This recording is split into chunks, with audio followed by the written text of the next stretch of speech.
see how this goes. My body is ready.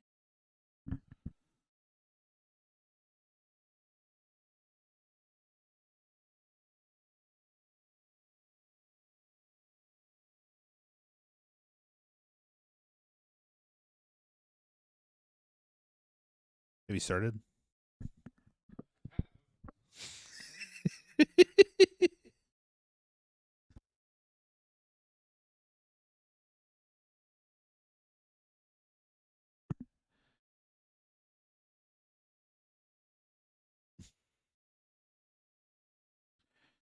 Oh no, you're live. We're live. It's weird. It shows live, but it doesn't show the actual video.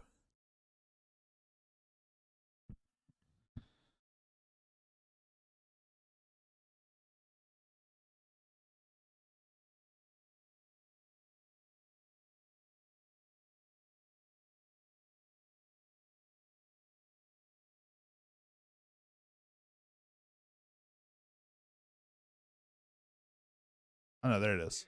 There it is.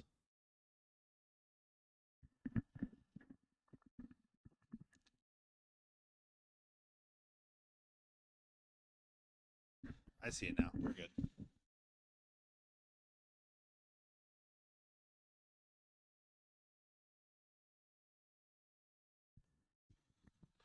We Gucci, man.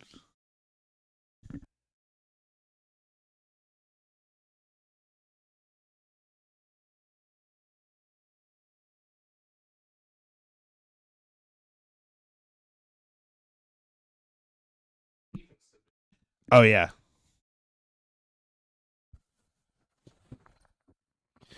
I didn't realize that I missed all that. Well, now you can talk about it on the podcast. I mean, I could. But that would require talking about the Browns. We'll get to them. We'll get to them. I haven't seen the power rankings, but I hope you included my parenthesis in there. The power rankings will be included. We'll get to them. If the Browns are there, is my parenthesis included? We'll get to them. Okay. All right. I feel like we're ready. All right. Yep, I'm ready. My camera's all freaky over here. Whatever. All right.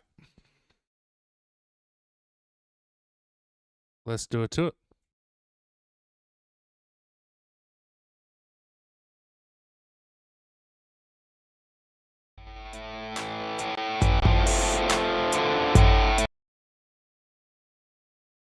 Hey, that's not right. Hold on. Welcome to Booth Review. Hi, guys. What is... Are you playing the Putt Stuff theme song? No.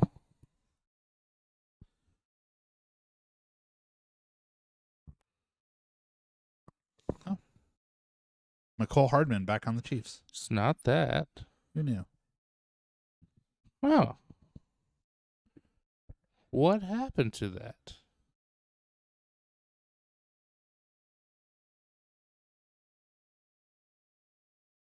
That makes 0 sense.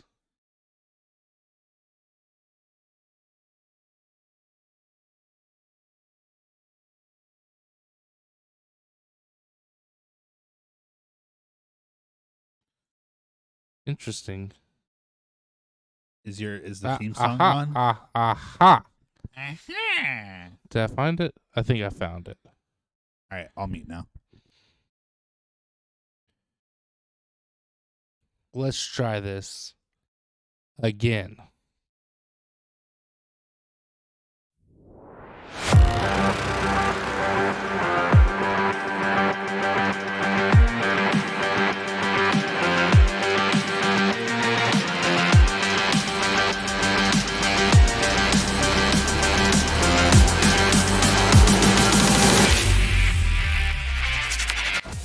I said it in the Discord after it happened on Sunday, but this week I'm putting myself under review for my comments about the New York Jets. I'm sorry, New York, Yes, I said there was no way in hell you could beat the Eagles, and what'd you do? You went out there, you proved me wrong on just a wild, crazy Sunday in which both undefeated teams go down. Who knew that could happen? Welcome back to another episode of Booth Review. As always, I'm your host, Devin Primrose, joined by my good buddy, Mr. Peter Strauss, the Sultan of Spice himself. What's going on, man? If you're putting yourself under review, then I'm putting myself best of the booth for calling the streak ending with the Washington Commanders breaking another streak this week. Desmond Ridder no longer undefeated at home. I mean, we'll get to Desmond Ridder in a little bit. It's just listen. This is what I want everybody to understand is, and when I say this in Discord, if we're arguing in Discord, this is what I mean is like, sure, you can look at the numbers, you can look at stuff on paper. At the end of the day, some trends are trends that are always going to happen, and for some reason, since the commies have been the commies, they end streaks. That's what they do. So you're not wrong. You're not wrong. Well, yeah, I mean, we had just a wild, wacky week where, I mean, most people thought that the 49ers would be able to go out there and handle the business against the Browns. Did not happen. Now, you know, I don't want to say the Browns didn't put up one hell of a fight, because they definitely did, but there was some inclement weather. Brock Purdy loses two of his top targets in Christian McCaffrey and Deebo Samuel the second half of that game. So, you know, there's things working against the Niners. Obviously, you still got to go out there and put your best foot forward and try and win the game. But, well, you know, the Browns handled their business. And then as far as the Jets go, that Jets defense made Jalen Hurts look like a rookie quarterback. I mean, 3 turnovers? Come on, man. Come on. That actually, you just said my best of the booth for me. My best of the there booth this week, upset defenses. Now, you guys know me. You know that I don't like to give the Browns any credit. I don't like to talk about them because they are bad decision makers. But their problem wasn't on the field this week, so I don't mind talking about them and giving them a shout out here. Their defense, as well as the New York Jets defense, getting the wins over undefeated teams with lines that I feel like were pretty big. They overcame some pretty big odds. You know, Cleveland having to play with their backup QB with PJ Walker, not having Nick Chubb. But that defense, I mean, obviously they hurt 2 people, so like that's not cool. But even if you take Deebo and CMC away, like they still have Brandon Ayuk and George Kittle too. Like those 2 alone is still one of the best receiving duos in the league. True. So being able to still keep them at bay is a pretty incredible feat. I think they only held the San Francisco 49ers to only 215 total yards. And then obviously the 17 points. So really impressive performance by them. I think, also Brock Purdy's first interception of the season happened this game.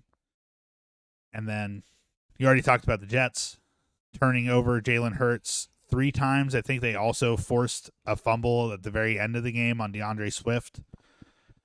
Quincy Williams had himself a day. Quincy Williams, 12 total tackles, 1 tackle for loss, 1 pass deflection, and that fumble recovery. So, and one of those 3 picks was also Quinton Williams. So if there's like one guy that stepped up in the absence of Sauce Gardner on this team, it was Quincy Williams this week. Yeah, I mean, Quincy Williams has been ridiculous for them for most of this season. He's looked fantastic.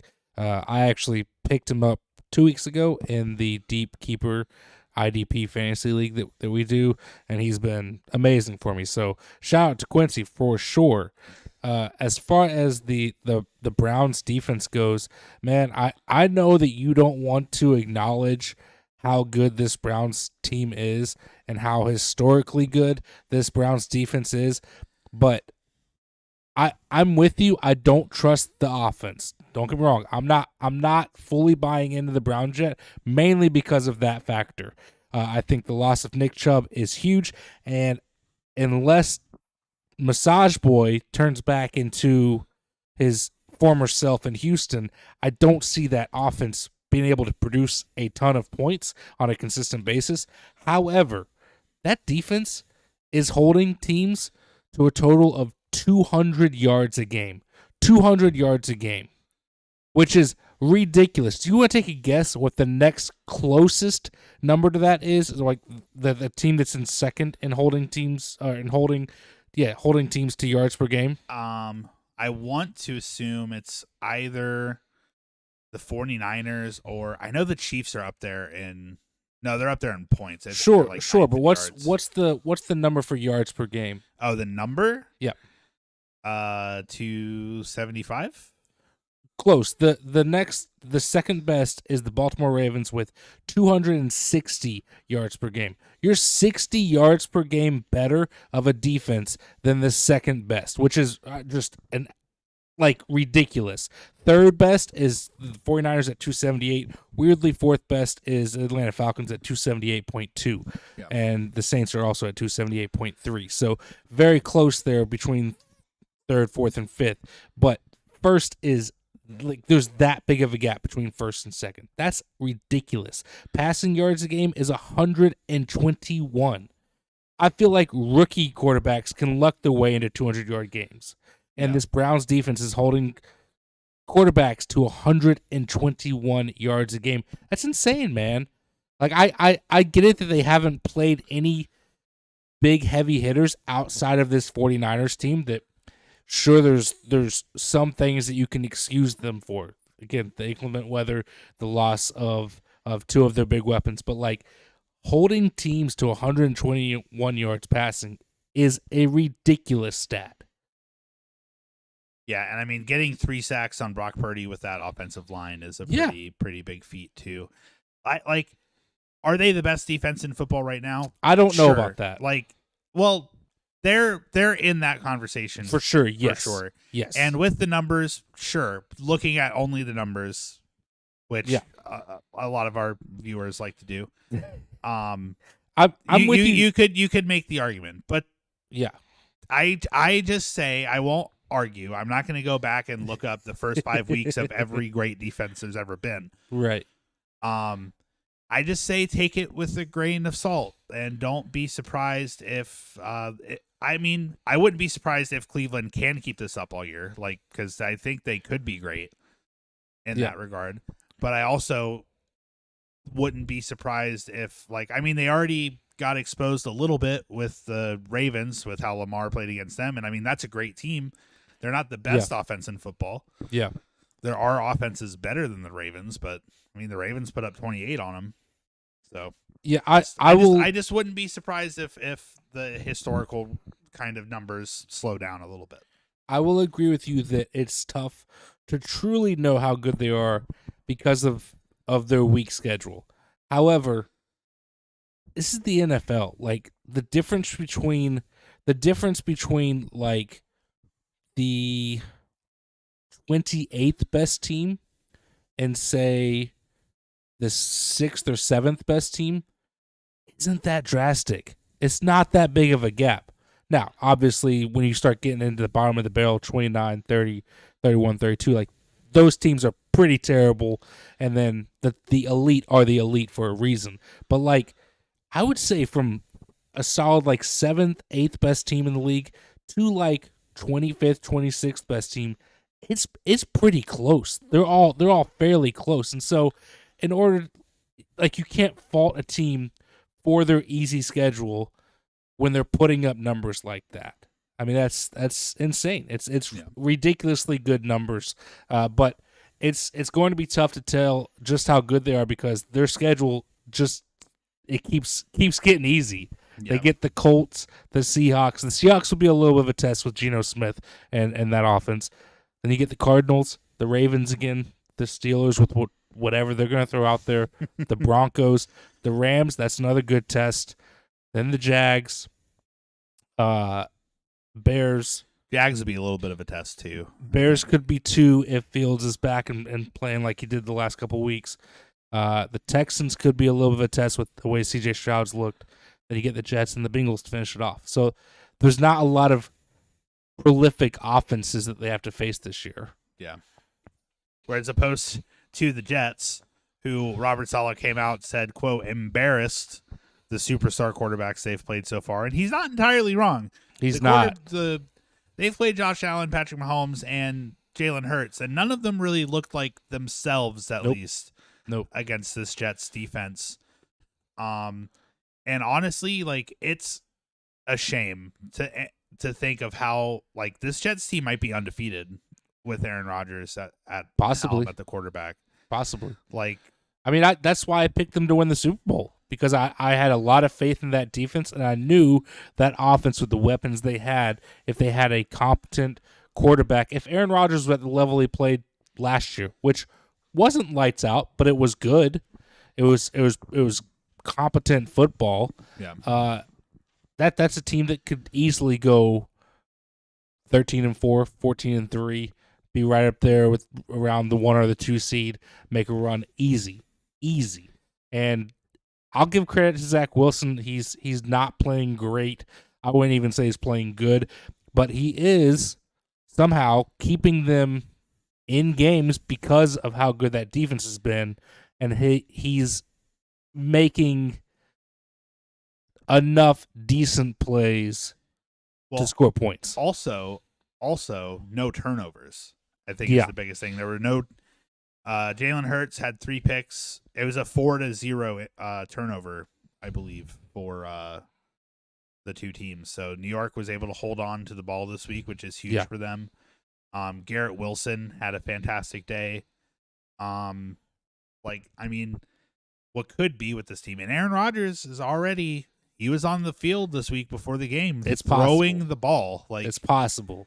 It's still a long ways away, but it's possible. If this Jets team can stay alive like this and sneak into a wild card spot or stay in the wild card race, I mean, if Aaron Rodgers can come back and not re-tear his Achilles, then who knows? That I'm going to be fully honest and say I put the Jets in my power rankings this week, because I'm like, even with Zach Wilson at quarterback, the rest of the team is so talented, they're just going to force themselves to win games. That's what's happening. I do think you were the only one to put the Jets in your power rankings. However, I don't entirely fault you. They were one of the teams I thought about in that 9th and 10th spot. 9 and 10 have been the hardest spot the last couple of weeks. For sure. We'll get to those in a little bit.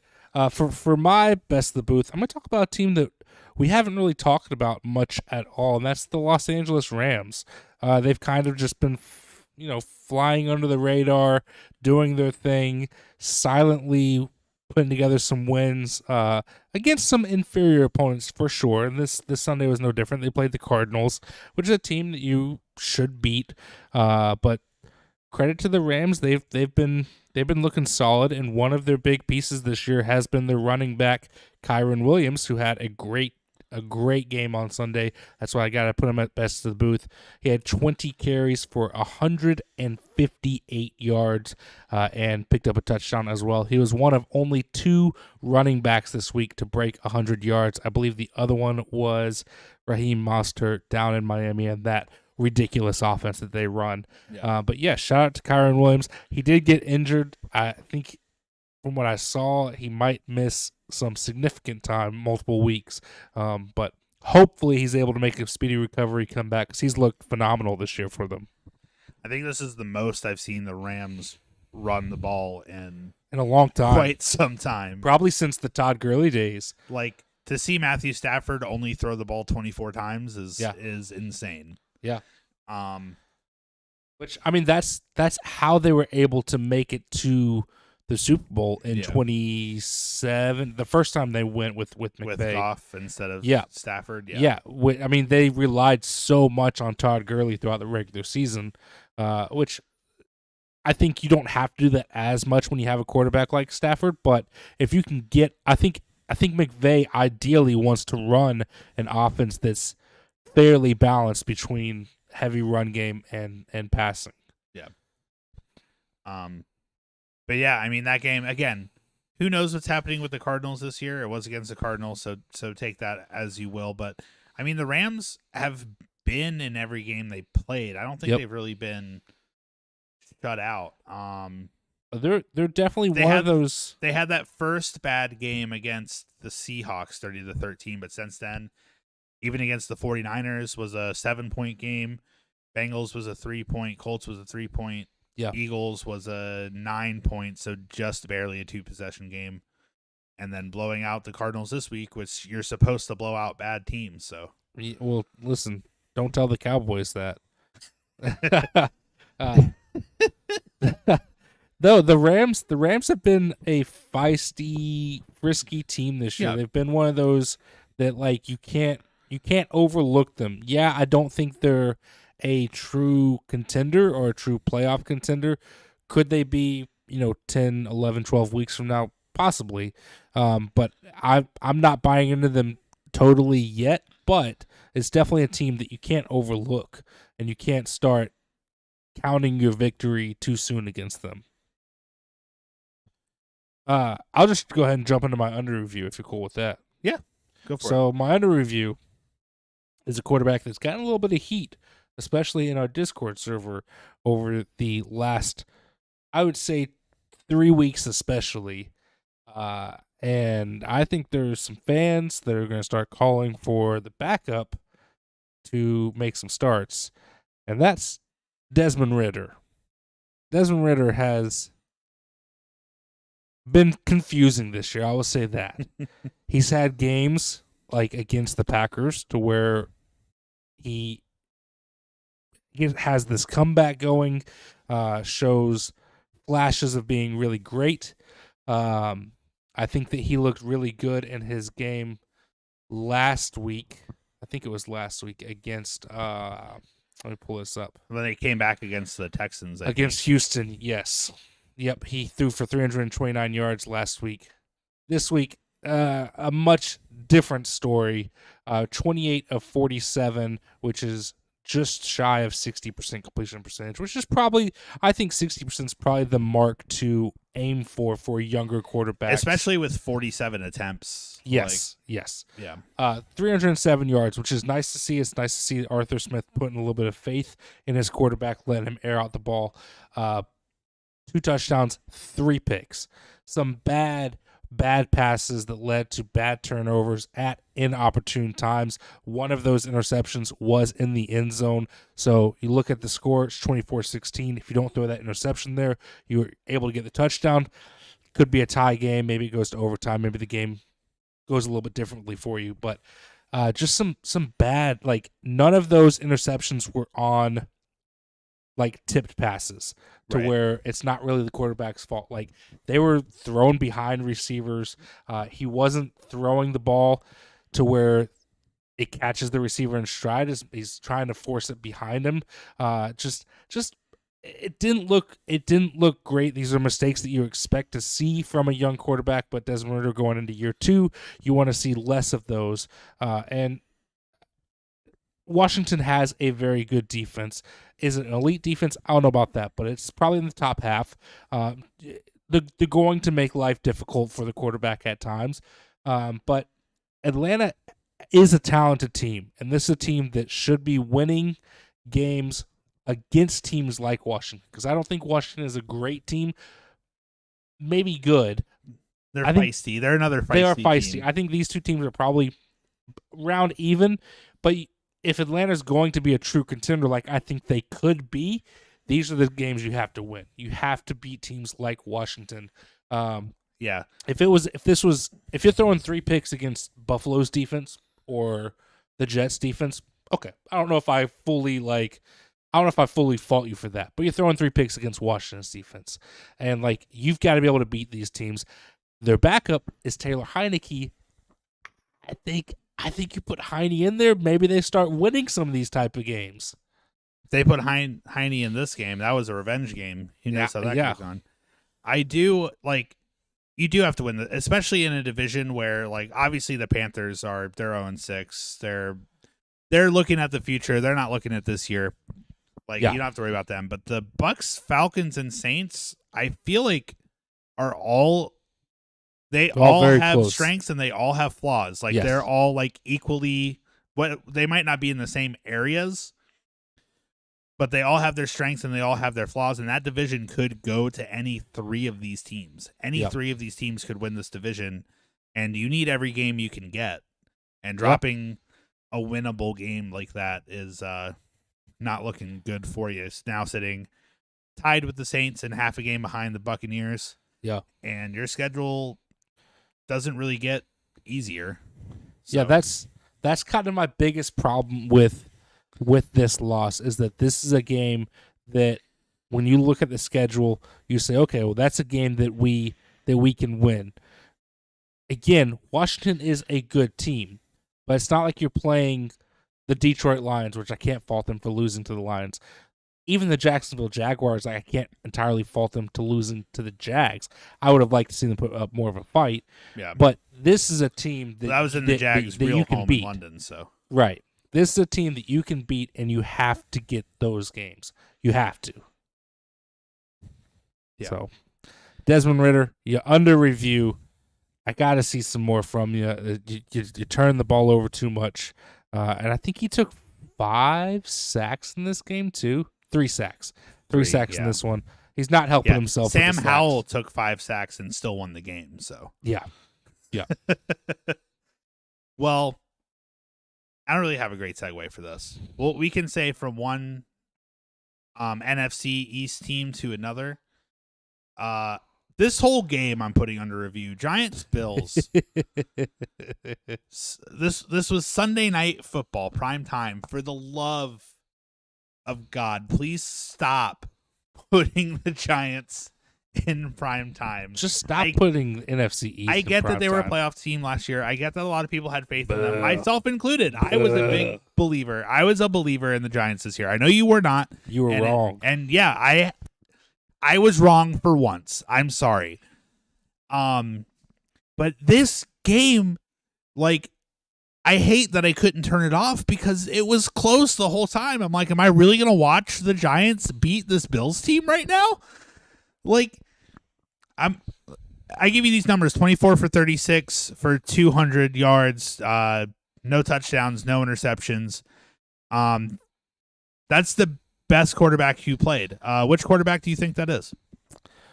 Well, I think you're leading me to assume that it's Josh Allen, but it's probably Daniel Jones. Or Nope, actually, Daniel Jones Tyrod did not Taylor. play. It is Yes, Tyrod Taylor. I forgot that Jones didn't play. Josh Allen on the other side, 19 of 30, 169 yards. He did have 2 touchdown throws, but had 1 pick. Giants still no offensive touchdowns since week 2 against the Cardinals. That's rough. Yeah. That's rough. And you can see Daboll, like, I don't know how the culture of that team has changed so drastically from him winning Coach of the Year last year because of what he did with that team to now, like, he's yelling at everybody on that sideline. He's not a great coach. He's yelling at like everybody on that sideline. Because they had a chance to score a touchdown right before halftime. I think they were up 6-0, and they had a chance to make it 9-0 before halftime. And they checked to, like, a run play, and they tried to run it with Saquon, and the defense stopped them. And they ran out of time. They couldn't spike the ball to get off another play. And so, like, I mean, Daboll's head was red, was about to explode, yelling at his offensive coordinator, yelling at Tyrod Taylor. Like, this whole game was just nuts. On the other side, Josh Allen not having a great game. Also, I think Tyler Bass missed 2 field goals. Ugh. So more kickers were missing kicks left and right this week. Freaking kickers, man. I don't know what was happening because back in that San Francisco game, Moody missed, I think, two field goals, including the game winner. How do you miss a 41-yard field goal? I know you're talking about the Giants and the Bills. How do you miss a 41-yard field goal? How do you do that? In the NFL, how do you miss a 41-yard field goal? I get that he's a rookie and that it was bad weather. Who cares? Yeah, that's what I'm saying. Like, This is a kicker that was drafted. I don't know if you know, like, Not just drafted in like the 6th or 7th round. He was drafted on day 2. How do you get drafted that high and then miss a 41-yard field goal? How do you do that? Yep. I don't draft kickers in fantasy, and I wouldn't in the NFL either. The only one that seems to like a lot of kickers go undrafted. Evan McPherson was drafted high, right? And he's like the only one that's been somewhat successful, I feel like. Oh man, now you're making me go and look up kickers. What was it last year? Cade York for the Browns.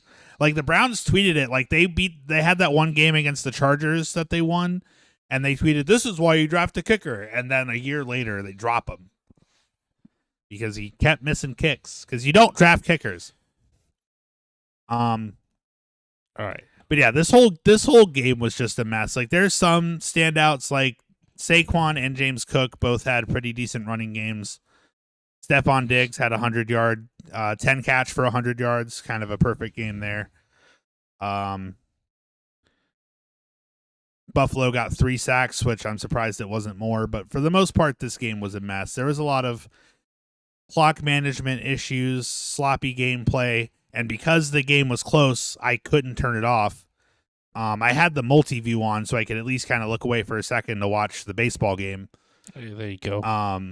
Because YouTube TV has multi-view now, which is nice. Yeah, but you can't choose your multi-view. Like, it shows them for you, which is kind of BS. Like, at least let me choose. I wish they would just go back to picture-in-picture. For the record, Evan McPherson was a 5th-round pick, which, as far as kickers go, I would say 5th round is about where like top level kickers go. 6th and 7th round is where a lot of kickers go, and then there's a multitude of guys that go undrafted. Jake Moody, who missed a 41-yard field goal, was drafted with the 99th overall pick in the 3rd round. The 3rd round. What are you doing, San Francisco? Like, first off, what are you doing drafting that guy that high? And second off, Mr. Moody, what are you doing being a 3rd-round pick that can't hit a dang 41-yard field goal? 61-yard, you'd get an excuse. There was the guy on College Game Day this week at Washington that made not a professional kicker. He's a former soccer player is what they said, but they do that. They do it every week where Pat McAfee's like, people like to talk smack about kickers. Why don't you come try to kick a field goal? And this guy did it from like, I think it was 36 yards. Like, go get that guy.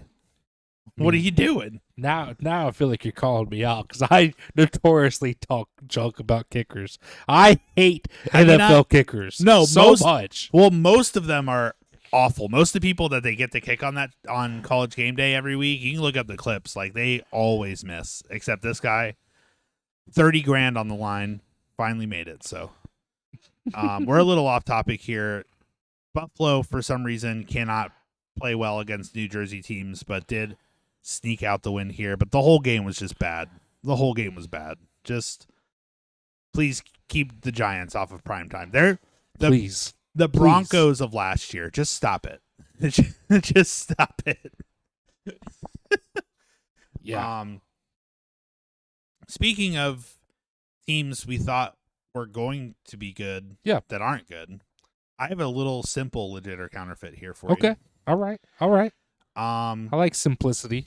Let me pull up their thing here.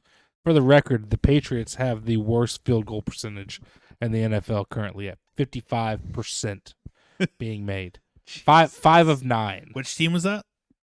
The New England Patriots. Do they? No, they don't have Nick Folk anymore. That's right. Folk is on the Titans. The team that has been attempting the most is the Los Angeles Rams with 20 field goal attempts so far. They've hit 16 of them. Good job, Rams. Good job. Yep.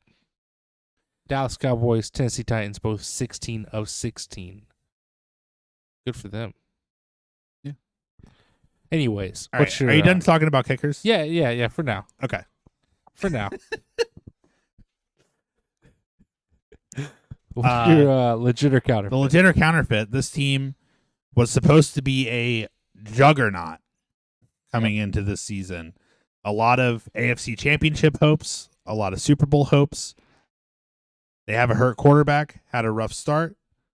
I think they started 1-2. Okay. Have won 2 of their last 3. Are now sitting at 500. The Cincinnati Bengals. Yep. Are they now legit, or are these 2 wins fluky wins? Oh, I'm not going to call them fluky. This was a close game with Seattle, and the offense still didn't look super high powered, but they got the job done. Yeah, Seattle's a good team. I think that it speaks a lot about Cincinnati that when you look at the talent level of that team and the recent history of that team, how they've performed over the last couple of years, that none of us that are voting on the power rankings have them in our top 10. We haven't had them in our top 10 at all yet this year. We didn't this week either. So I think that kind of says something about what we all think. None of us are ready to buy into them completely yet, which is kind of where I'm at. Like, I think that they still got to show me a little something. Seattle is a tough team. I'm not going to fault them for only scoring 17 against a decent team like Seattle. But I do want to see a little bit more. I think mainly what's been their biggest problem has been the injury status of Joe Burrow. Like, has Joe Burrow been 100% or not? And for most of the season thus far, he hasn't been. Yeah, that combined with him not getting great protection and him missing training camp, so being a little bit behind with a little bit of catching up to do with the offense, all of that good stuff. I think they're going to be fine. I think they'll still be competitive down the stretch, but I don't know if I'm ready to call them legit or counterfeit, to be honest. I think they're somewhere in between. Is this our first ever abstain from kind of, yeah, I think counterfeit? so. It is weird because when you look at the other teams in the league that are 3-3, like the Jets, I don't think they're better than the Jets as it stands today. No, but I would say if they played the Jets 10 times, they probably win 7 of them. If they're healthy, they would win. If they're healthy, they might win more than 7 of them. But I don't know because that Jets defense is so good, and the Cincinnati offense as it stands, close. Yeah, like Cincinnati Bengals. By the way, they are 3-3, but they are last in their division, half a game behind the Browns and the Steelers, which I think they lost to both of them. That sounds right. So I think they would technically be a full game behind the Steelers and the Browns because they would need to be ahead of them. But the Ravens sitting on top at 4-2. The other 3-3 teams, like the Colts with Gardner Minshew, they could be better. But if it were Anthony Richardson still starting for the Colts, I don't know. Houston Texans, CJ Stroud's looking better than Joe Burrow this year, so I don't know, maybe. The only team that's 3-3 that I'm like absolutely sure the Bengals are not better than is the Raiders. Every other 3-3 team, like the Commanders are frisky. I could see them throwing off a win. Falcons and Saints, both kind of frisky. The Rams, like I know they just played, but that game was super close. If they played again, the Rams could definitely win. Yeah. Like I think for me personally, just if they were in the NFC, then I would be with you kind of like in the middle. In the AFC, it might be too late for them. Because their schedule is tough the rest of the year. Yeah. They have the 49ers, the Bills, the Texans, the Ravens, the Steelers, the Jags, the Colts. Like the only other team I'm see them playing that I think is like actually worse than them is the Vikings, and the Vikings might have Jay Jetta back by then. Possibly, yeah. Yeah, I mean, they've definitely got to figure their stuff out and figure it out quick. But I don't know. The last couple of weeks they've kind of gotten things going in the right direction. I think they'll build on it. It's the talent level of the team that makes me continue to believe in them. And nothing drastic about this team has changed from year to year over the last couple of years. They've lost a couple of pieces on the defensive side. They've added some pieces on the offensive side, whatever. But nothing major has changed. And so I'm going to believe, and maybe it's me giving them the benefit of the doubt, that this team is still largely the same team that competed last year, still largely the same team that competed the year before that. Like, I think they're going to be okay, but I'm with you. They've got to figure their stuff out quick, for sure. I also think Zach Taylor is a bad coach, but that's not a conversation. I'm with you. I think Zach Taylor, if he was coaching somewhere else, would have gotten canned already. But because of the talent level of the team is keeping his. It's like Brandon Staley. I think that the team is keeping his job secure. Like, Staley should have been fired 4 weeks ago, but I mean, he should have been fired before the year began. But the talent level of the team is putting up enough wins to where the coach looks good, which is it's the problem that Marvin Lewis had for years in Cincinnati when Andy Dalton was there. I mean, Marvin Lewis was there for a decade plus. I don't know how long, but it was way too long. And it's because every single year he put up 10 plus wins, and then they were always a first round exit because the team was talented enough to get there, but when it came to coaching actually doing something for you, the coach was terrible. Right. So, yeah. I'm hopeful that Cincinnati doesn't repeat that with Zach Taylor, because I'm with you. I don't think that he's a good head coach, but we'll see. We'll see what happens. Let's take a look at the power rankings. I'm excited for these power rankings. All right. So, weirdly, I think 9 of these teams were already on here. And they really haven't changed that much. They've just kind of shifted up for the most part, which means one team dropped a decent amount. But in the 10th spot, we have the Baltimore Ravens. I think they were 10th last week, so they stay the same spot. That's the team I was forgetting. Go on. A new number 9 appears, and it's the Cleveland Browns after they got that win over the 49ers. Is there a parenthesis there? There is no parentheses. What the? I'm putting no parentheticals here. I would like, for the record, I put in my power rankings. I put the Cleveland Browns at number 10, and I said, parenthesis, with PJ Walker. I just want to make it clear. I want to put it on the record of this podcast, of the official Booth Review pod, that is my condition for the Browns being in the power rankings. Well, your hatred for Massage Boy is duly noted. Thank you. In the 8th spot is the Jacksonville Jaguars. 7th, Dallas Cowboys. 6th, Buffalo Bills. 5th, which I think this is the team that dropped the most. In the 5th spot is the Philadelphia Eagles after their loss to the Jets. 4th, the Detroit Lions.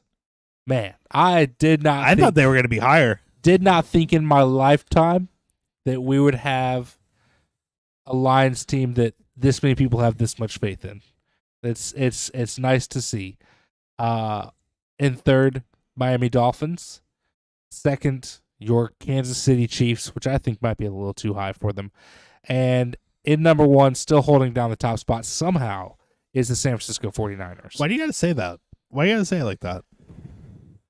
Well, I mean, the Lions beat the Chiefs. The Lions are the only team to have beaten the Chiefs without they did Chris Jones and Travis Kelce, sir.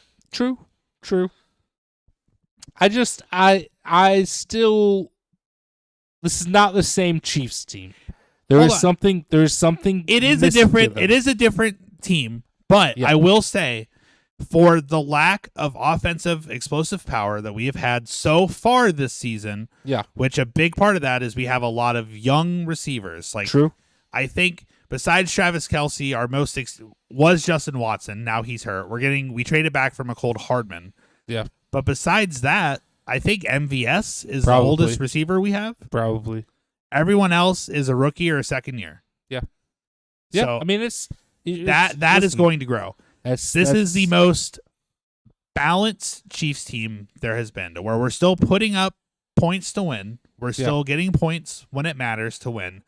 And our defense has not let up more than 20 points the entire season. That includes the Vikings with Jay Jetta. That includes the Lions. We only let up 14 points because one of those was a defensive touchdown.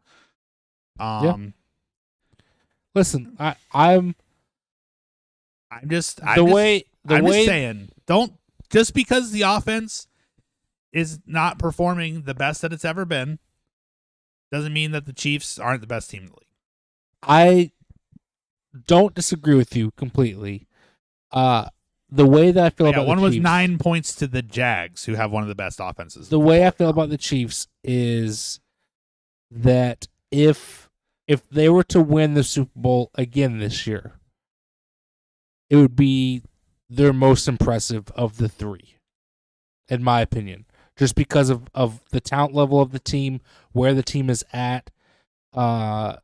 It's kind of a transitional year of where you've got the young talent coming in. That's what they said and the last young talent year. Growing. No. Well, what I mean by that? Yeah, we said it last year, but they still had Juju Smith-Schuster, which is he's a solid wide receiver. What I mean by that is, like, I'm not saying that in a negative way. I'm not saying that it's a down year. What I'm saying is it's a transitional year to where you've got the young talent coming in and starting to take over, but you're not there yet either. Yeah. Which I think is exactly what you just said. Right. But that's why I'm saying it would be their most impressive of the three victories, because they're not explosive. It would be their most, I think they're most impressive because this is the most they've ever relied on their defense since Patrick Mahomes has been on the team. Yeah.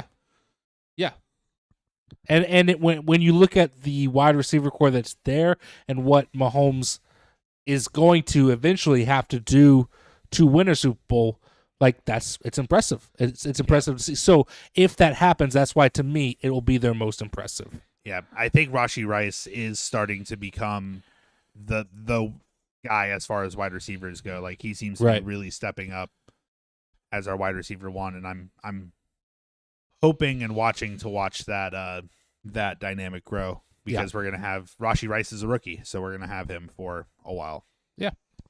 Yeah, we'll see what happens. I am a little bit impressed that San Francisco still holds the top spot despite how they looked on Sunday, because they did not look good offensively. Yeah, I think I still kept them high. I, finally had a reason to put the Chiefs number one, so I did it. You were the only one, by the way. I think I kept, what's that? You were, no, you weren't the only one, actually. I was going to say, you said I wasn't the only one earlier.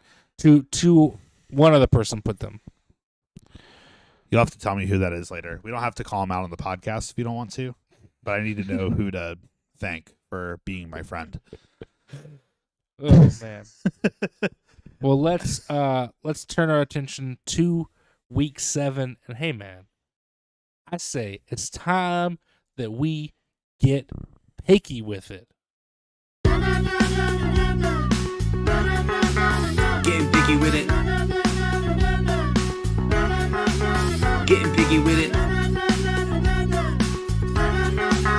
Getting picky with it. Getting picky with it. I am now sitting at 60-33 on the season. What are you at? I'm at 59-34. Still a game back. Catching you 1 week at a time. 1 week at a time. Well, before we jump into the games, we have 6 teams on bye this week. Who are they, Pete?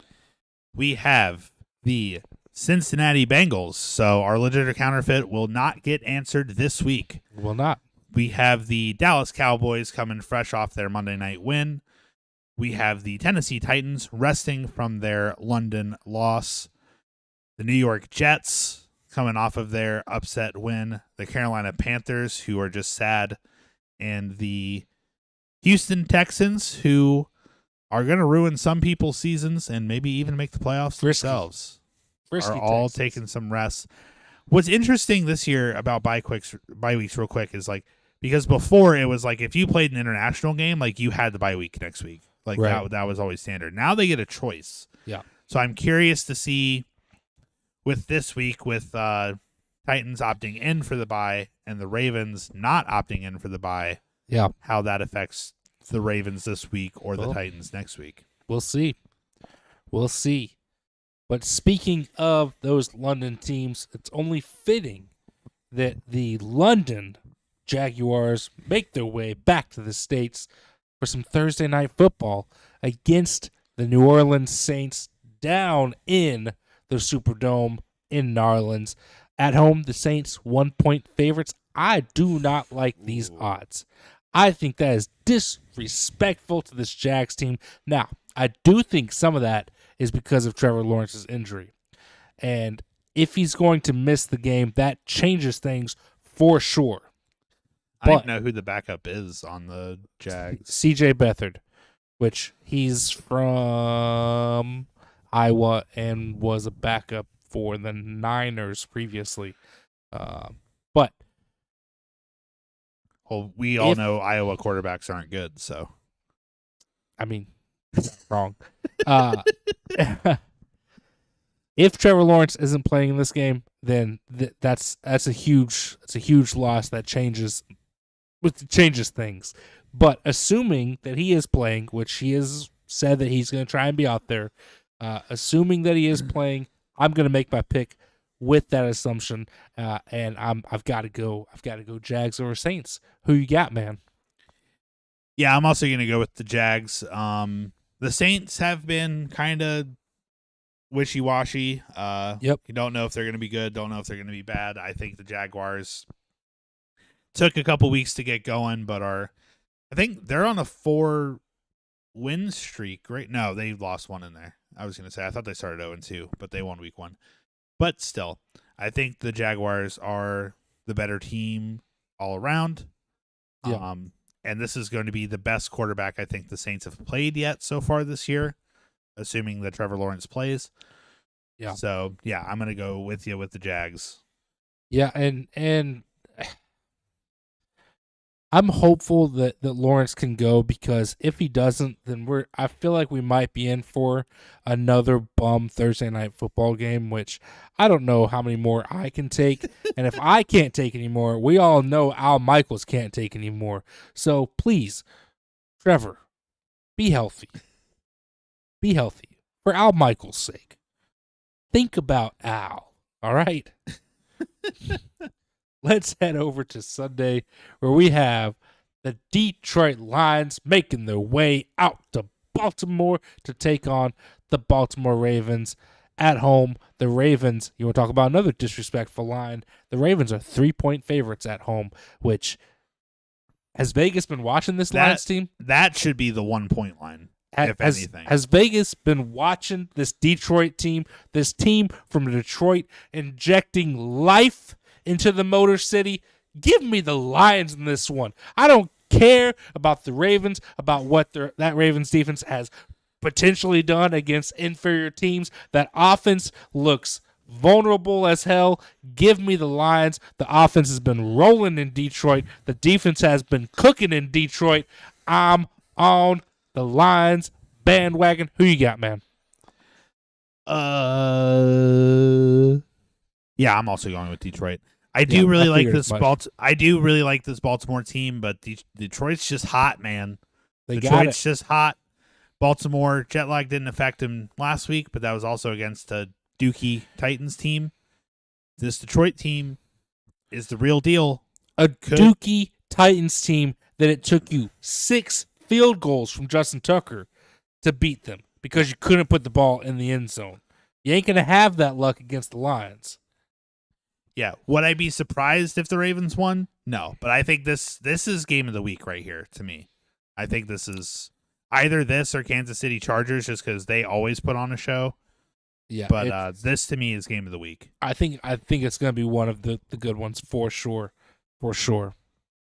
Let's go up to the Windy City, where we have the Las Vegas Raiders making their way out to Chi-Town to take on the Chicago Bears at Soldier Field.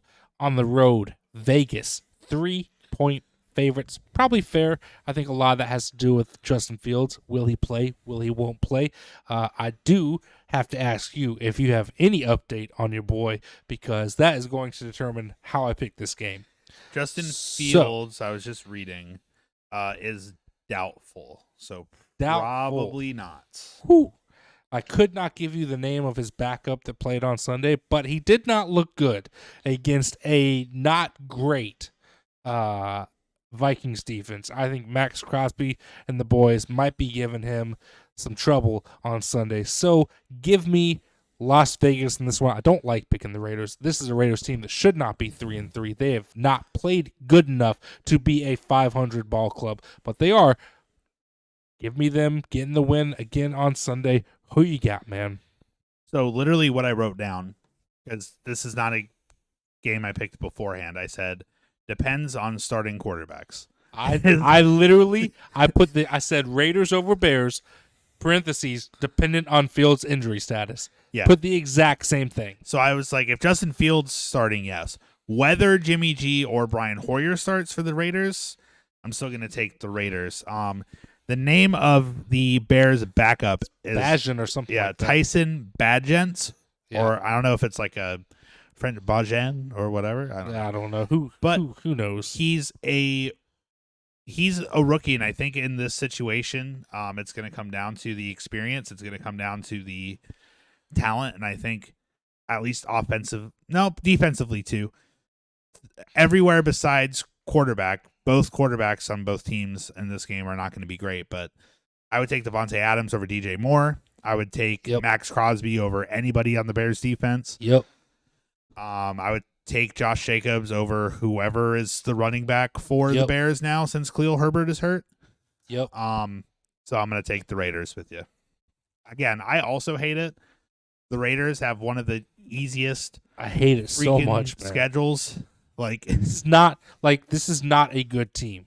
It's just not. But they're getting wins because they're playing worse teams. yeah. But I am going to take the Raiders with you. So Speaking of not great teams, let's go to Indy, where we have the Cleveland Browns coming into town to take on the Indianapolis Colts, who, without Anthony Richardson, look like a giant question mark. Maybe they'll do some stuff. Maybe they'll make it difficult for you, or maybe they'll just lie down and let you walk all over them. On the road, Cleveland 2.5-point favorites. I like that line. Give me the Browns. Even if Deshaun's playing or if it's PJ Walker playing, I don't care. I think the Browns are better currently than this Indianapolis Colts team that looks lifeless without Anthony Richardson at quarterback. Give me Cleveland. Who you got, man? yeah, this one I wrote see who's quarterbacking. Not because I think the Browns would. I just don't like picking when he's playing. But he was too busy getting a massage today, so did not practice, and they are unsure of his return. He seems content to just sit down and get paid because that's like, why wouldn't he? He doesn't get paid based on how he plays, so why even play? So give me PJ Walker and the Cleveland Browns over the Colts. It's a shame Anthony Richardson out for the season because he's going to get surgery on that AC sprain in his shoulder. Yep. But hopefully the future looks bright for them. Maybe Gardner Minshew can pull out some Minshew magic and, give them a run. But I don't see him navigating around this Browns defense. Yep, I'm with you. Let's go up to Foxborough, where we have the Buffalo Bills coming into town to take on the New England Patriots, the 1-5 lifeless, hapless New England Patriots team. On the road, Buffalo 8.5-point favorites. I think you could push that up to double digits and it'd be safe. This Buffalo team is miles and miles better than this Patriots team. I know they didn't look it against the Giants on Sunday night. I'm willing to say that was a little bit of a fluky performance. I think Buffalo is going to steamroll New England. Who you got, man? Yeah, I'm going with we're not disagreeing on anything yet. I don't know Not if yet. we will. Not yet. We might. The Bills are on a mission. The Patriots they're there. they Yeah. have 11 people on the field at a time. Sometimes. Yeah. Other than that, like there needs to be a change made there. Like I understand the respect that they have for Bill Belichick, but It's time. something has to change there. Maybe if they get one more big blowout here, they'll finally do something about that team. So give me the Buffalo Bills making a major bounce back after the not so great game against the Giants this week. Yeah, it's time for Belichick to possibly call it a career. At least call it a career in New England. I think that he's just he's not putting together good personnel to lead that team, and he honestly doesn't have a great team, a great roster. But speaking of those Giants that just put up a fight against Buffalo, let's go out to MetLife Stadium in New Jersey, where we have the Washington Commanders coming into town to take on the New York Giants on the road. Washington in this NFC East rivalry matchup are 2.5-point favorites. I like the line. I like the Commanders in this one. Sam Howell is looking decent. I won't say great yet. I won't even say good, but he's not looking bad. And he's doing enough for that Commanders offense to get some wins. The defense stepped up and made some big plays against the Falcons on Sunday. I like Washington in this one. Who you got, man? This is one of the tougher ones to pick because I'm like the Giants. I feel like could sneak this out. I feel like this. Well, I mean the Commanders lost to the Bears. Possibly. Like the joke about the streak and stuff aside, like the Commanders are very hit or miss on how they're going to play that day. They also lost to the Bears when Justin Fields decided to have a career night. So, Well, you think Justin Fields just goes out there and goes, "I'm going to play well today"? Like, no, he just. I mean, maybe. Have you seen the way he's played over 3 years? He might just say, "You know what? Today we're going to be good, Justin Fields." Today is the day. Like I think Saquon Barkley is back in full force, and he didn't get in the end zone, but he still had a good game against the Bills. Daniel Jones practiced, so he should be back this week. It's a tough choice. Are you going to do it? I will say Giants do it? do get an offensive touchdown this week. That does happen. Okay, that's fair. Listen, if you have faith in that happening, do you have faith in them winning the game? Screw it. We got to disagree on something. Yeah, give me the Giants. Okay. All right. Is it a smart pick? No, but they have to win another game eventually, and this is one that they could do it. So Saquon, like this will be Maybe. Their team is going to be fully healthy again for the first time since that second half of the Arizona game. So maybe some magic will happen. Give me the Giants. All right. Made me change my mind from what I wrote down. Actually, All no, I right. did write down the Giants. Never mind. All right. Well, let's True to my word. go. Sometimes you got to go with your gut. Let's go down to Tampa, where we have another divisional rivalry matchup. We have the Atlanta Falcons coming into town to take on this surprising 3-2 Tampa Bay Buccaneers team. At home, Tampa, 2.5-point favorites. That's fair with the way the Falcons have looked the last couple weeks, kind of up and down, a couple question marks on the offensive side. I don't know if they have enough to beat this Buccaneers team. I really like this Tampa squad, surprisingly. The defense has not been bad. Baker's having kind of a resurgent year. I'm taking Tampa in this one. Who you got, man? I thought this is one we were going to disagree on. I thought you were going to take the Falcons here. I'm with you on the Buccaneers. I think Ritter's still a question mark at quarterback. I think Baker just wants it more, and he's not going to be able to just will himself to a win against every team. Yeah. But teams that are like at his level, I think he can do it with, and I think he can do that with the Falcons. Yeah. If you were a Falcons fan Baker Mayfield or Desmond Ritter? Oh, Baker Mayfield. I'm with 1,000%. I'm with you. I don't know if there's a ton of Falcons fans that would agree with me on that, just because of how Baker has been perceived over the last year or two. But I'm with you. Give me Baker over Desmond. At the very least, at this point, with having a chance of winning the division, if you have that option, I think you would want the guy, because that's why I would even say give Taylor Heineke a shot, because he has, he was on and off starting with the Commanders for 3 years, basically. Yeah. I think that's enough experience to give you a little edge as long as you run that offense through Bijan. But that's not what the Falcons are doing, so give me the Buccaneers. Well, let's head out to SoFi Stadium in LA, where we have the 3-2 Pittsburgh Steelers making their way across the country to take on the Los Angeles Rams at home. This frisky Rams squad are 3-point favorites. I like the line, and I also like the Rams in this matchup. Listen, I've for whatever reason been known to put faith in Kenny Pickett. I think those days are over with. I'm over it. I like this Steelers team. I still think there's a lot of talent there. I don't love the quarterback that's there. I don't even love the backup quarterback that's there, because that's Mitch Trubisky, and we all know my thoughts on him. MVP.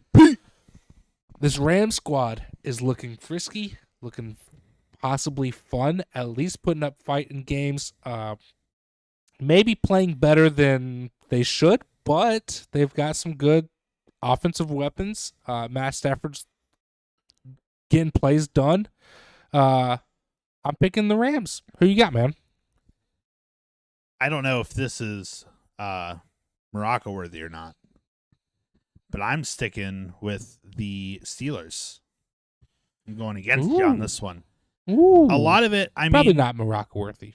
They had the week of rest here. Yeah. The Rams, I think they are better offensively. I don't think they are better defensively.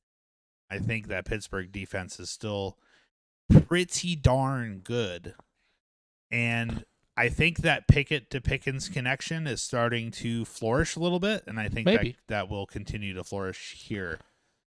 I think it'll be a close game. I don't think it'll be a pretty game.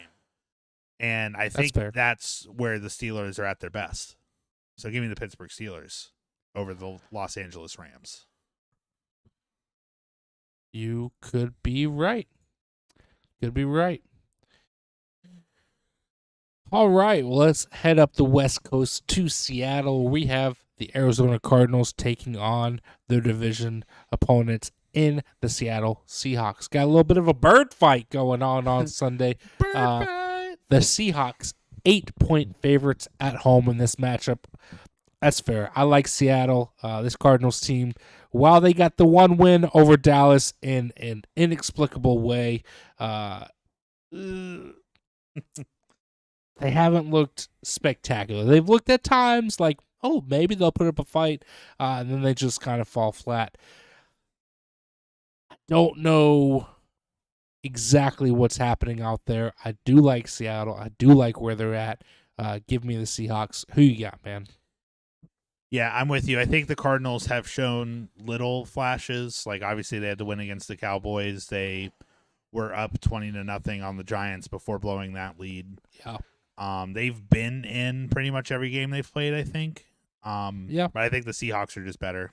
All around, it's in Seattle, which is one of the toughest stadiums to play in on the road. So, yeah, give me the Seahawks. Well, let's head out to Denver, where we have the Green Bay Packers coming off their bye and heading out to take on Russell Wilson and Sean Payton and 52 other guys that assemble this Denver Broncos squad, which has been bad for a second year in a row. If you want to know exactly how bad, on the road, Green Bay 1 point favorites. Jeez Louise. 1 point favorites over this Broncos squad. And Green Bay has not been good this year. With that being said, I'm taking the Packers. Maybe that's a little bit of a homer pick, but is it really against how bad this Broncos team? I guess we'll find out when you make your pick in just a second. Who you got, man? I'm not picking the Broncos probably ever.